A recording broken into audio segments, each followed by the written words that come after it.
This episode of the Nerf Herder Council is brought to you by Audible. Visit audibletrial.com/NHC for your 30-day trial and a free audiobook download. Warning: the following podcast contains irreverent humor, exceptionally nerdy opinions, potential cursing, and plenty of love for the prequels. If any of the preceding offends you, please turn off this podcast immediately, and may the Force be with you. Why, you stuck-up, half-witted, scruffy-looking nerf herder! You can't use that word! Only we can use that word! All right, Rex. What's so important that you brought us all the way back here? Hello, Master. It's been a while.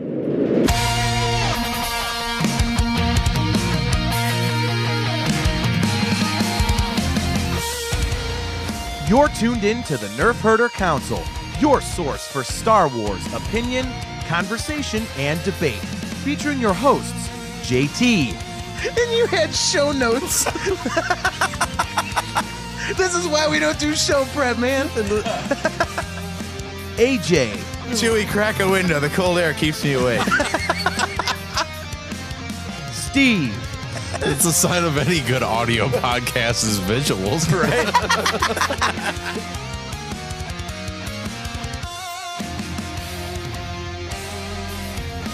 On this episode of the Nerf Herder Council, have we really seen the last of Han, Chewie, and Qi'ra's story?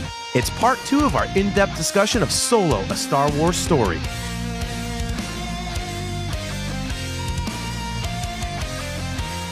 This is the Nerf Herder Council.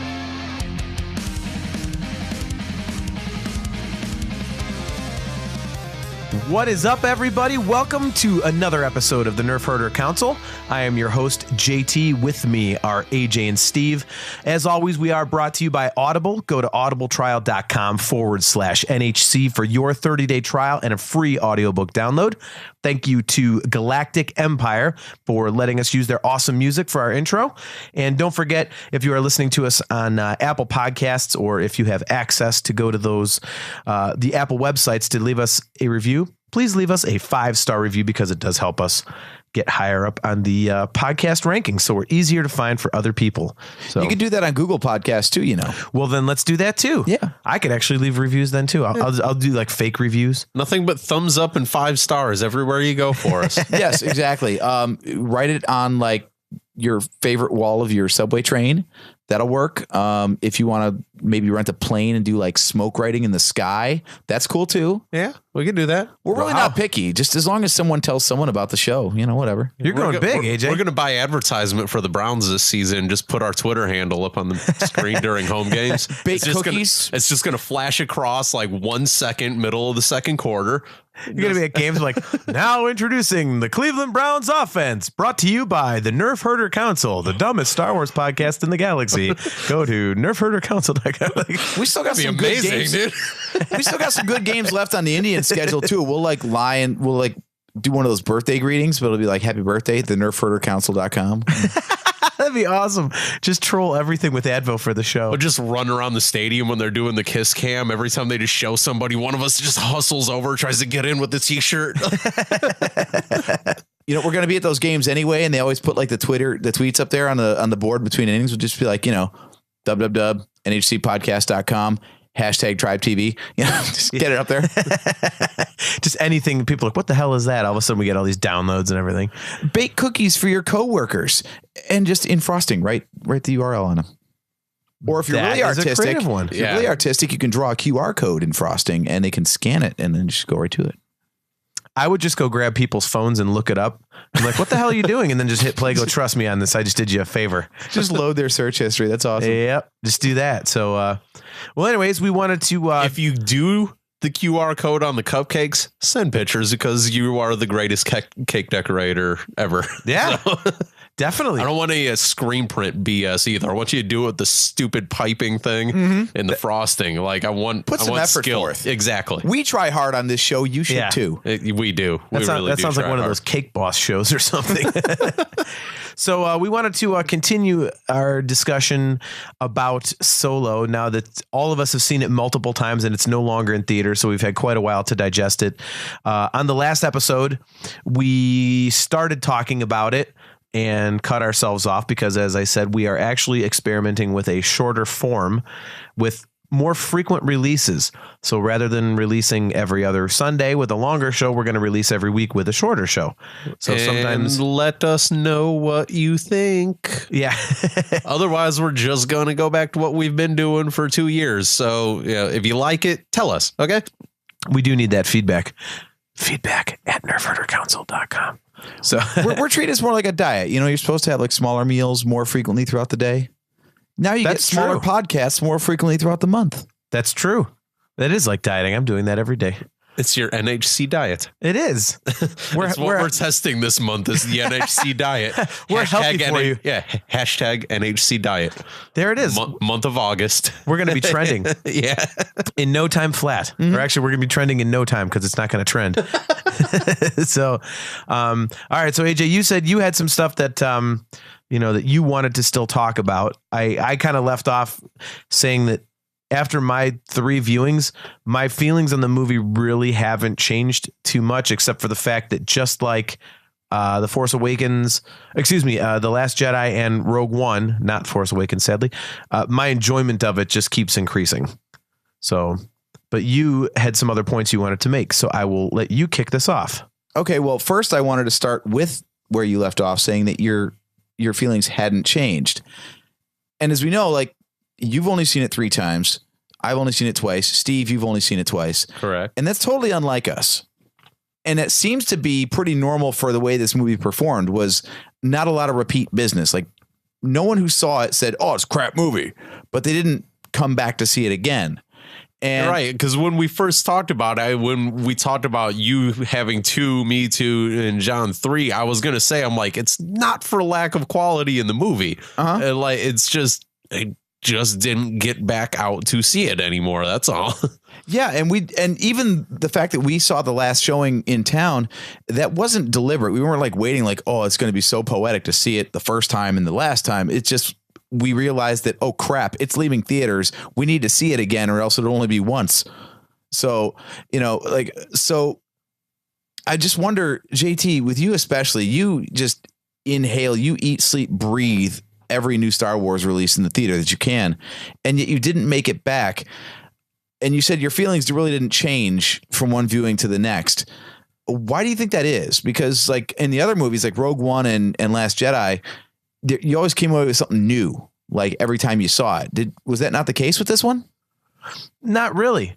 I mean, it was a straight action heist kind of a movie. There wasn't. I mean, once you saw what happened, it was a bunch of action set pieces. Really, there wasn't a lot of plot to dig into, and it was just here's how Han Solo meets Lando. Here's how he gets the Falcon. Here's how he meets Chewie. Here's how he makes the Kessel Run. And that was pretty much it. So do you guys think that that's part of why most people didn't go back and see it a second or third or 15th time like the other ones? I would say, yeah, because I know for me with other movies, I mean, when I saw Avengers Infinity War, I absolutely loved it. And I've seen it once.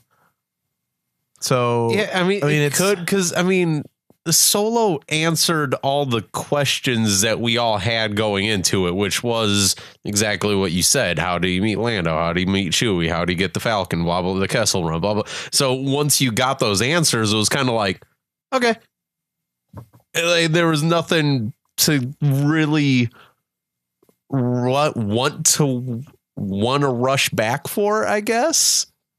Like, I mean, you had the answers there and you kind of just like, okay, that filled the gap. But like, was it necessary to need to go see it again that night? Like, it's not like when, love it or hate it, when Last Jedi came out, people wanted to see it immediately the next morning and stuff. I think you even said you took off of work, and I said because it was furthering the story. You know, like you weren't just filling a gap Yeah. in your Star Wars knowledge. You were trying to just go from what we did know to an infinite part because the story is progressing. I don't know. I might just be pulling this out of my ass right now too, but like it's just a feeling, I guess. It's like it feels different when the story is progressing. Even like you said about Infinity War, when you're just moving forward, something feels different than when you're just filling a gap. Well, it's I mean, there's more to chew. Like AJ's used the term, there's more to chew on in The Last Jedi. You're always seeing different things and realizing there's more to it. You know, there's a lot of thoughtful stuff in that movie. Solo, it's an awesome action movie and it's an awesome Star Wars movie, but it's not emotionally dense. You know, it's just a fun thing to watch. One thing that I wonder is, because I went to see Rogue One a ton of times.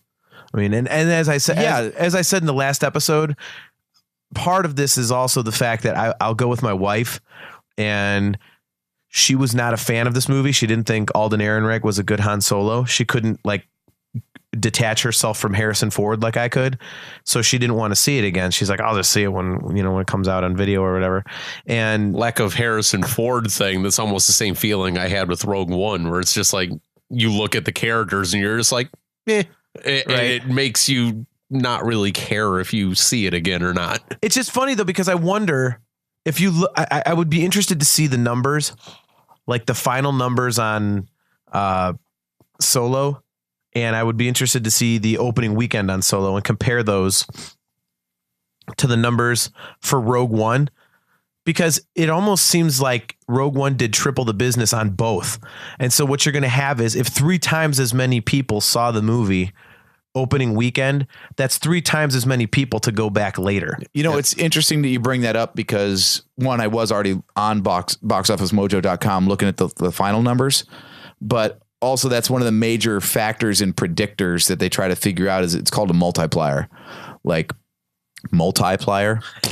Yeah. Hey, I said we were on sticker on the at the end of the previous episode. So yeah, we're doing great. We're still number 1 on Spricker though. Spricker. That was the one, Spricker. Now we're on sticker and Spricker. This is great. We're spreading like wildfire. Go us. How much do website domains cost? Can we just buy Spricker.com and when you type it in, it just brings you to NHC Let's just buy all the ones that I mispronounce. We can partner with that soda company, the Sprecher. They make a great root beer and cream soda. What the? I've never even heard of that. So, maybe tie them with them. Maybe they're getting into good new reference. ventures. I haven't heard of them. Get a little NHC soda or something out there. That'd be great. Nerf Herder Cola. Okay. I've got some numbers here for you. All right. If you want to get into numbers. Okay. So Rogue One domestically opened with 155 million. No, it didn't. It was way more than that, wasn't it? Domestically. It had to be more than that. The opening was 155 mil. The total domestic, again, just domestic, was 532 million. How did it get to 1.3 billion then? Because it got. Or am I thinking The Last Jedi is 1.3 billion? The Last Jedi was 1.3. Okay, so but Rogue One was $1 billion, wasn't it? It did 523 million foreign and 532 domestic. Okay. So its total was just a hair over $1 billion total. 155 was its domestic opening weekend. Okay. Okay. So Solo, total domestic was 212 million. Okay. With 177 million foreign, for a total haul of 390 million. Okay. So basically we'll say 40%. Yeah, and the opening weekend was 84 million. Yeah, 80 something, which was more than 50%. So it had half the opening, and less repeat business. And it did a hair under half the total business. So you had 212 compared to 532, and you had 84 compared to 155. So I guess then it is pretty comparable. So it was. Yeah, you're probably not wrong about that. When you have 10 people that showed up for Rogue One, that's 10 more people that are going to go watch it later. If you only had 5 show up for Solo. There was less rewatchability, but comparable kind of. It's a little over half as big of an opening and a little under half in the total. I just think when you compare it to some, I mean, I don't know, man, that's hard because like comparing it to The Last Jedi is easy because there's so much to chew on in The Last Jedi. Whereas with Rogue One, it's basically the same thing. It's one single story. It's self-contained. But Steve, like you were saying, it's just Rogue One just fills a gap. Yeah. And still that one, you're right. You saw it. At least I saw it and I was like, I want to go see it again. I want to go see it again. Part of it might be placement in the pecking order of Disney too. You know, episode 7 did massive numbers and then Rogue One came out and everybody was still on that high. And it was a year. Yeah. Instead of 6 months, basically. Then episode 8 comes out. Everybody, well, not everybody, but you get these vocal minority idiots that are crapping all over the movie and starting these boycotts and this and that, along with 6 months and people almost getting burnt out a little bit on Star Wars when you throw Solo in their faces and you add all that together. Turns out to be crap as far as your money goes. Yeah, it's and you can't blame that on everything. I mean, the movie might be crap, you know, maybe that's why, but you know, you add all this stuff together, you get all the stupid social media idiots that boycotted this and that, and then the burnout of Star Wars and this, it all adds up after a while. That's why they're waiting now for the next one. Yeah, it's definitely a huge combination of factors, I think. They changed it. They were going to release episode 9. What this? No, it was next May, I think. Yeah, it was next May, and they already said no, we're gonna go back to the December thing again. Yeah, it's the JJ effect. Yeah. I don't know. But do you guys feel like it deserved a better turnout than it got? Oh yeah. Yes. I mean, look at all the fan reviews and everything. I mean, people for the most part really, really, really liked it. I mean, it was well reviewed. The fans got into it.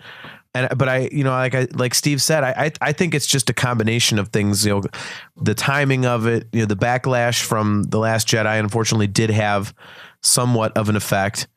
You know, it's just a number of factors all combining to keep people out of the theater. I mean, I'm the perfect example. As it was coming up to that movie, I wasn't like just on the edge of my seat, jacked up with all this energy, waiting for a new Star Wars movie like I usually am. I mean, I was excited, but you know, I mean, part of it was, I was nervous it was going to be a piece of garbage, but I just wasn't. It didn't really have the buildup that the other movies had. Yeah, when you push that thing, when you're literally at the point of this thing needs to be in full blown advertisement mode. When episode 8 came out, knowing full well that you had 5.5 months before this next one was going to hit, like that's prime shove it down your throat time right there. And they're too busy shoving Last Jedi down your throat. Yeah. So, you know, even we talked about it, you know, like Celebration came around. We were like, where the hell's our trailer for this movie? Like, we know nothing about this and it's coming out in like 30 days. Yeah. What the hell's going on? And then they tried to do this giant last ditch effort push, you know, that last month, and it was like, hey, there's 3 trailers and this and this and this, and it was just like, it's just a bad move. You know me, I try to shill Disney as much as I can because I love that crap, but they screwed the pooch on this one a little bit. Yeah, it could have been handled a lot better. It's like they wanted that May release so bad. Well, they came out and said it. Yeah. I mean, that one article that we read, you know, where they said like, no, you know, you have to put it out in May. I don't care what the hell happens. Like, well, okay, but now you know the franchise is suffering because of that. Directors, and then the backlash from the last movie and all this, and you're so dead set on it needs to come out this weekend because that's when Star Wars gets released, and you did it. Like, good for you guys. And then you immediately backed off that thing too. I honestly think that the biggest thing is the May release as opposed to December. And the reason I think that is because, I mean, right now Jurassic World is in theaters and I haven't seen it and I really want to. Ant-Man and the Wasp is in theaters. I haven't seen it. I really want to. When there's a whole bunch of movies coming out in a big chunk in like the summertime, like Yeah, that was a rough time because you're talking Solo, Infinity War, Deadpool was 2. right around that. Like, Yeah, that was, and then I mean, it's always and then like you said, Jurassic World was right after that. A couple weeks after all that stuff, it's a rough stretch for trying to see blockbuster movies. Yeah, I mean, I try to go to all of them, and inevitably every year I miss a couple huge movies that I really want to see, just because otherwise I'm at the damn movie theater every week or every other week, and when you're dropping that kind of coin, it gets kind of rough. Whereas with the December releases, as much as I hated it to begin with, I was like, no, it's supposed to come out on May 25th. Damn it! Like, now I'm actually kind of glad they do it in December now, because that way, there's nothing else. Yeah, I can focus on it, and I can go see it multiple times. All you're dealing with is stupid remakes and some other horrible Medea remake that's coming out, and then you get Star Wars.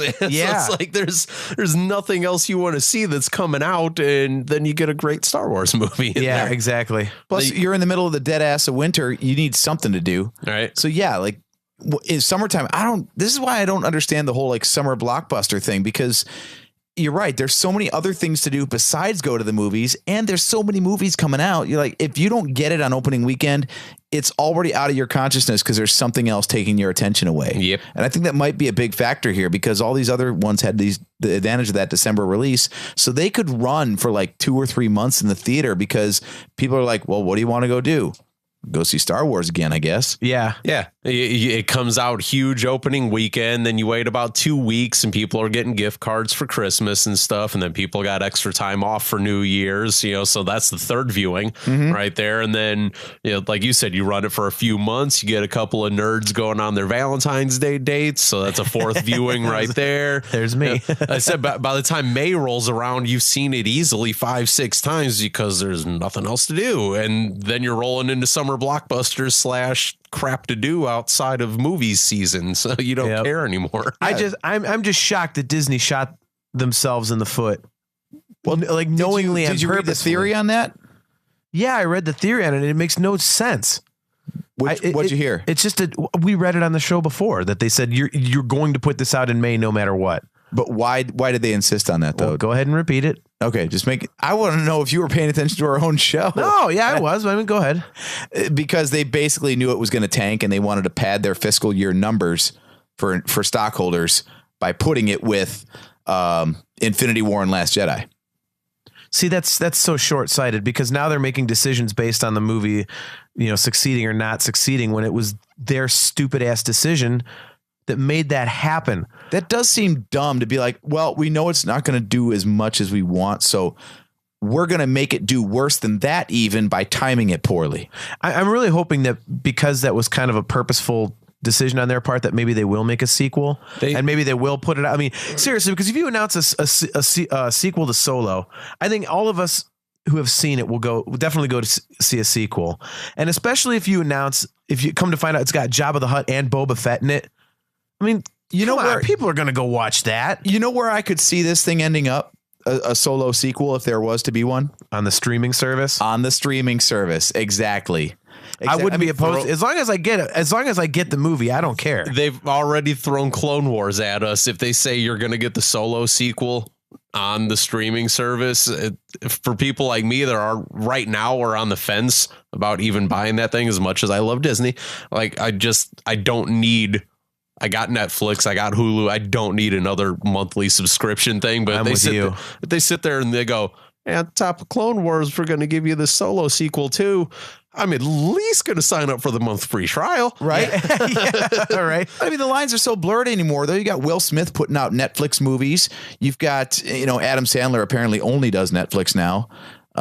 Well, who's going to go pay to see that guy in the theater? Right, exactly. Dude, short of a Happy Gilmore 2, nobody's going to see him in theaters. Seriously. And what actor from the Solo movie is too big to do a streaming service movie? Well, I mean, you got Emilia Clarke, who made her name on Game of Thrones. Yeah. So she's clearly good with this. Yeah, she might be the biggest name. Too big. Yeah. I mean, Woody's out now. So it's like you said, Emilia Clarke might be the biggest name that you would have to grab for that to put on a streaming. So everybody else's name screams streaming service movie. Well, but I mean, here's the thing. If Will Smith is doing a Netflix movie, you can get pretty much anybody. Let's be honest. Exactly. He's like one of the. That's because Netflix is I don't think there's a tossing stigma. money out. Netflix tosses money out at people worse than Disney does right now. Yeah. So. I mean, the only thing I think that might hamper doing a Solo sequel on the streaming service is the fact that, you know, you have to put a certain amount of resources into it, and they're not going to get the potential of box office receipts to offset it. I mean, you're basically giving that away. Yeah, So that's a rough one when you got to put you got to put hundreds of millions into the movie to make it look good to begin with. Then you throw it on a streaming service that's going to have, I mean, unless you're charging $15-20 a month, you're not going to have a huge outcry of people jumping on that. It's not like Netflix where everybody wants Netflix because there's something for everybody. Right. It's Disney. It's, you know, people as much as you got to huge build Star the Wars audience fans first. It's like Netflix didn't do all this crap right off the bat. They were around for like 7 years before they were like, hey, here's Orange is the New Black. Here's House of Cards. Here's this and that. Like they were around for a while first. But Netflix is its own thing. It's not Disney. Disney has buckets of cash. They're fine. Yeah, I just looked it up, by the way. That Bright movie that Will Smith did, $90 million budget.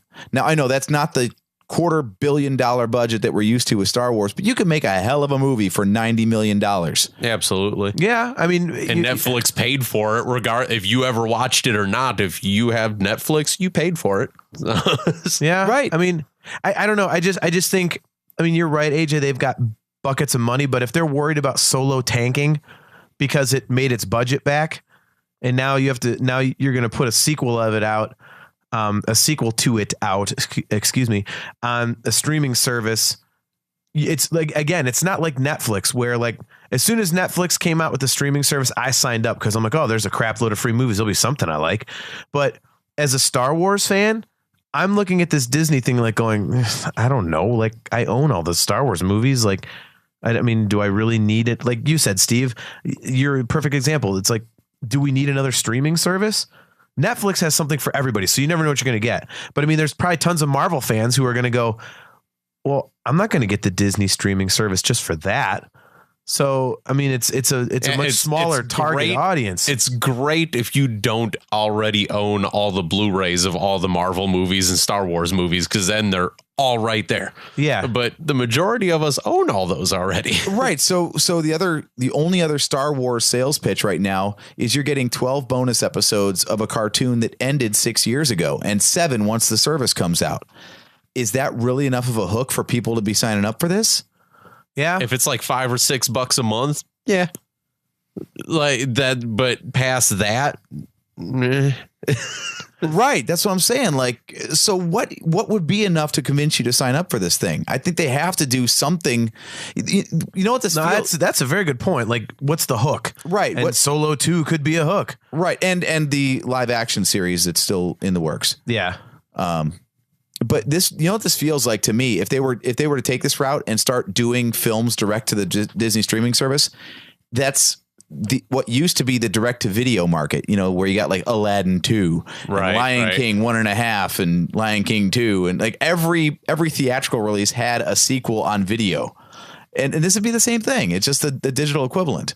But I think that's exactly the sort of place where an underperforming movie like Solo could still find future life because it's not as big of an investment. And it's also something unique to draw people to the service. Because otherwise, like you said, what's the hook? To see all the same crap you already own? It's like you say, you need new Star Wars or you need new Marvel. Like the Infinity War 2 needs to be like straight to the streaming service, you know, like something ignorant like that. I can't believe we're having this discussion because of a movie that was pretty much universally liked. I mean, it's not like, not so much though. No, dude, you gave me time to get on Rotten Tomatoes. Oh, don't bring that crap up, man. I hate those damn sites. Don't forget there's a lot of troll accounts. Yeah, those are bull crap, dude. Those are bull crap. Well, I've got Rogue One, Solo, and Last Jedi up just to compare them all. And yeah, forget Last Jedi because it's 46% with the audience right now, but it's 90% for critics. Solo only got 71% from the critics and 64% from the audience. So it's not as universally liked as we thought. Again, people control those sites, and when they troll them, they just do it because they don't like The Last Jedi and they're trying to F Star Wars.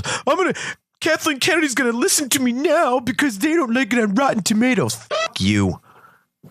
God damn holes. Gotta hate people that do that. Get a life. Anyway, trying not to be negative on the show. I apologize. Those 6 edits in the past 4 seconds say otherwise. Right. So I had one final thought though, and this one might kind of blow your minds. I don't know. All right. On that note, we'll close up shop for tonight and tune in next week for Solo Part 3. No, we're done with this after this. I promise. Fine. I swear. I like Qi'ra better than Leia. I'm sorry. I find her character to be more compelling. I like the wrinkles behind it. And I don't know.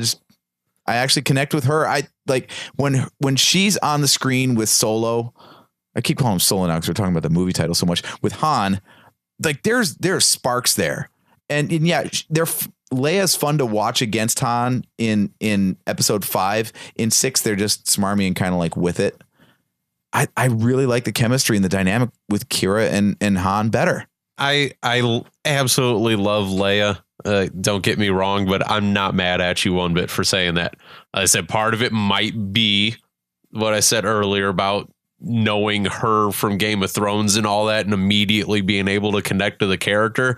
But yeah, I'm not mad at you for saying that whatsoever because she did great and it worked.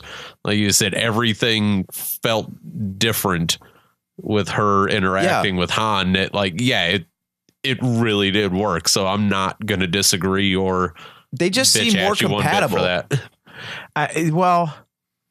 I don't have an opinion. And the reason is that I've seen Qi'ra for like an hour on screen and Leia is, one of the big 3 characters. Just be that it's new.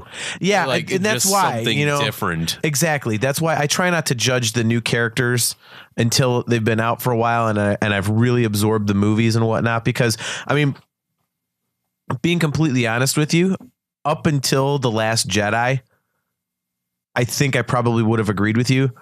But one of my absolute favorite parts of The Last Jedi is Leia.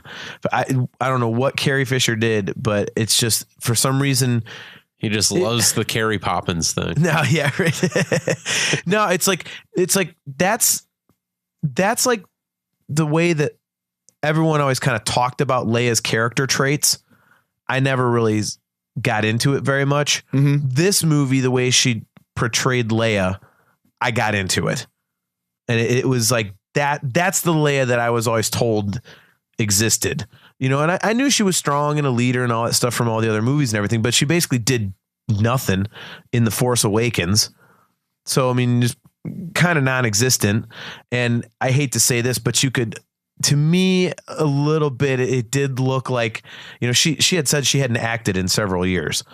And that was her first movie back. And I for something, maybe it's just in my head because I read that, but it kind of seemed like that, like she was a little unsure in The Force Awakens. Whereas in The Last Jedi, I thought she was back to being that super powerful Leia that everyone had told me that she was like, and she was a great character before, but I really liked, Leia in The Last Jedi, but I think without that performance, I think I would probably agree with you. Yeah, I mean, the closest in the timeline we can compare is episode 4 to Solo, and I much prefer the chemistry with Han and Qi'ra over Han and Leia from A New Hope. Do you think that's because it's a little more obvious? I mean, Qi'ra and Han immediately, the very first thing that happens in Solo is that their romantic relationship is established, whereas it was. Yeah.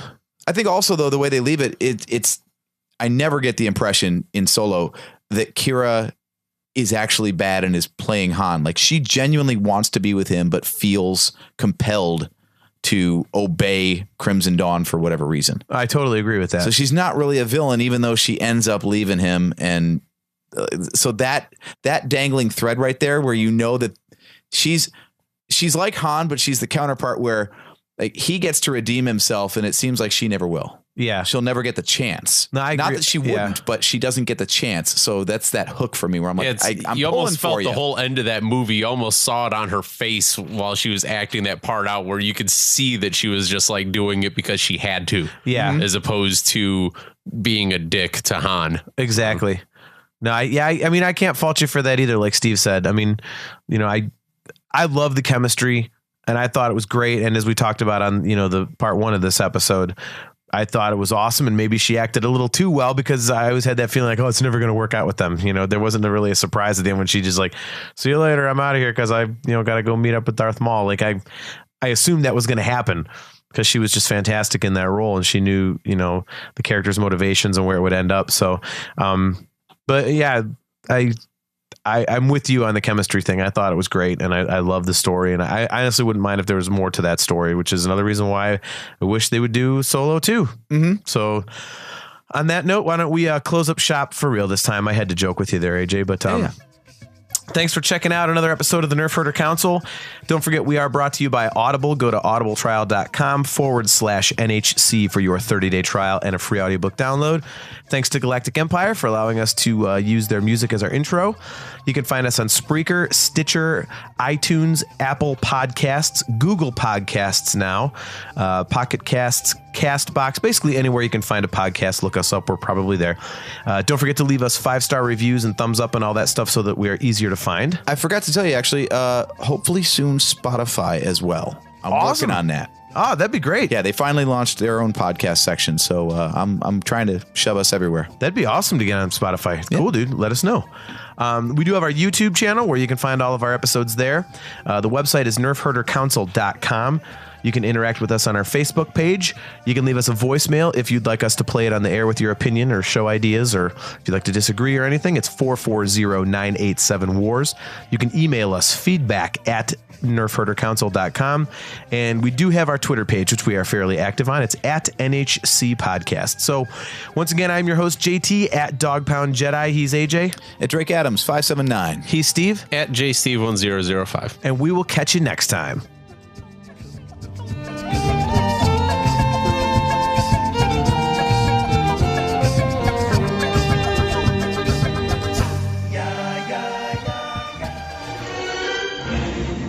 Bucket of bolts is never gonna get us past that blockade. This bucket's got a few surprises left in her. Plus, me and Chewie are on it. Ain't that right, Chewie? Hell yeah, you my Nerf herder. You my Nerf herder.